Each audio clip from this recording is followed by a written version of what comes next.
Think of a box that says fragile on it. It's going to have something in it that breaks if you throw it around. So it could be something like glass, for example. Now, if you ask most people, what is the opposite of fragile? You'll get answers like resistant or robust. So something like a more solid piece of glass that doesn't break when it gets thrown around.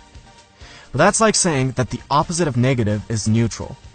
The opposite of fragile is not robust, it's anti-fragile, meaning a structure that gains from disorder, that gains from being kicked around. The way I like to think about it is, every time you kick the anti-fragile box, the glass inside doesn't break, doesn't simply resist, but turns a little bit more into a diamond. The more you kick it around, the stronger the diamond gets. My first 2 years at the Air Force Academy, I wasn't allowed to own a car. And the only way I could ever leave was if an upperclassman let me use their car. And I remember it would be the weekend, and I would tell my friends, hey, let's borrow a car from someone and leave. And they'd say something like, everyone's already left. We can't get a car. No one who's here lends it out. And I went along with that for a while, but then I said, this is bullshit. I'm going to go around and knock on every single door and ask for a car. And by the end of the night, I had a car, but I also realized why everyone always had some kind of a rationalization for why there were no cars available. Every time I knocked on a door, it was awkward. And awkward was the best scenario. The most common answers were rude or condescending. But the more doors I knocked on, the more awkward situations I put myself in, the more condescending the comments, the more I got made fun of, the less I started to give a shit, and I almost always ended up with a car. I wasn't a glass that was going to break, I wasn't simply resisting being broken, I was turning into a diamond with every door that I knocked on. Being anti-fragile is being alive. You should crave being kicked around. You crave it because the more you get kicked around, the more you know that you're turning into that diamond.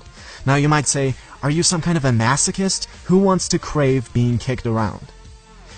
Well, here's my question. When you go to the gym, and you're on your 8th rep, and you have 4 more to go, to failure, do you stop and say, well, I'm not a masochist. I will cease the lifting process now because I'm starting to feel discomfort? Hopefully not. So why are you only applying that to just one aspect of your life?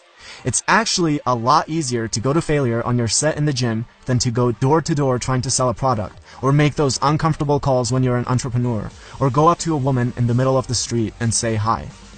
I know this because I had plenty of friends who went to failure in the gym, no problem, who squatted 3 times as much as I did, but could never go door to door asking for a car.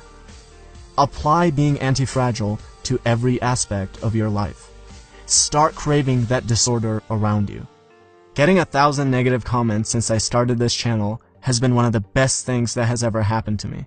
Literally one of the best things. I remember when I first started, I told myself, oh, I don't care about external feedback. That doesn't affect me. I'm completely detached from that.